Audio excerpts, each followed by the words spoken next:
to the summer of love.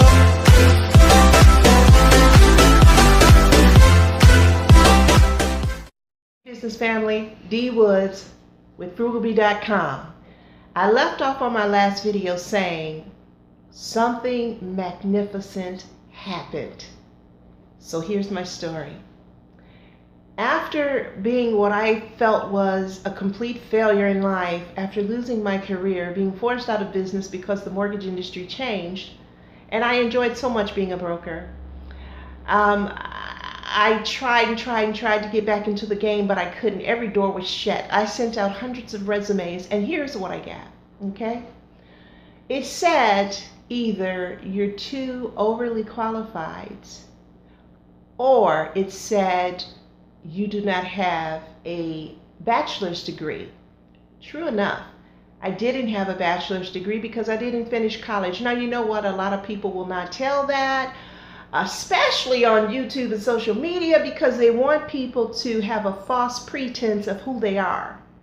They want people to see them as so important, as so wonderful, as so smart. But the number one thing you as a business owner, you as an entrepreneur, you as an inventor have to get, the number one thing you have to get is you have to be you have to be honest, and you have to walk in integrity. When you get those few things and not have a false image and not desire a false image before other people, then you'll start to move forward.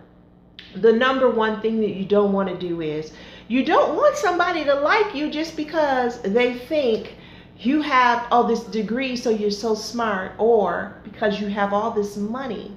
You want true partnerships, you want true relationships, and you want true friendships, and you want to be true to the ones that are true to you. So that's number one, where you have to get. No, I didn't finish college. I hated school. It was just a bad memory in my brain. I just didn't like it. But I did go back. I was in college actually when I was picked up by a Fortune 500 company, believe it or not. But that's another story, and that's neither here nor there. But after being picked up, I was successful with the company, and so they offered to pay for me to go back to school, but I was making, again, very, very good income, and I never looked back. And I was just blessed from that point on. But here's my story. One day I'm praying and I'm crying out to God in prayer, saying, oh my Lord, will I ever be successful again? Oh my God, is there something that I could do? I want to change the world. I want to help people. I want to do this. I want to do that. And all of a sudden, something was downloaded into my spirit, into my heart. Something said, do you remember the time that you were taken advantage of when you wanted to have some home improvement work done in your home? I said, oh my God, yes, I remember that. That was horrible. And then the voice said, what if you could prevent that from happening ever again? What if you could create a platform that would allow now the consumers to be in control of what they pay instead of being told what they're going to pay? What if you could find those people out there who have no problem accepting a person's budget, or they have no problem working with an individual that really doesn't have much money because they simply want to help them, but they can also get paid in the process and make a really good living?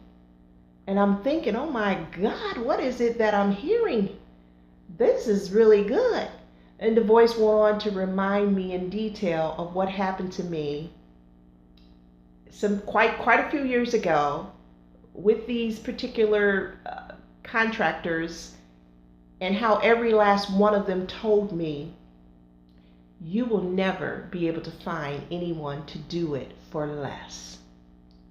Guys, business owners, entrepreneurs, inventors, that's how FrugoBee was birthed. The story gets a little bit more in depth, and I'm willing to share that. But if you want to hear the rest of the story, you'll have to tune in to the next video. But before I end, I want to say to you, contractors, you business owners, you inventors and entrepreneurs, I'm not talking about you guys out there that really do want to help people and they're willing to work with them on their budget and get paid for it. I'm talking about the bad guys out there that decide that they want to take one poor homeowner or they want to take one poor struggling business owner and make them pay for their rent, their car note, and everything else they can think of, squeezing out of this person so that they can meet all of their needs for that 1 month. Those are the guys that I'm talking about, the bad guys that tried to take advantage of me. And they tried to take advantage of me because they knew I had some money at the time, you know. But I'm not talking about you, the ones of you, the guys that are looking at this video and you walk in integrity and you really are trying to help people. But at the same time, you don't want people taking advantage of you. You don't want to be taken advantage of either. I'll help you, but let's help each other, you know. That's what I'm talking about, but I'll go off into a tangent, so I'm going to stop here. Tune in for the next video if you really want the details of the story. Let's talk about it.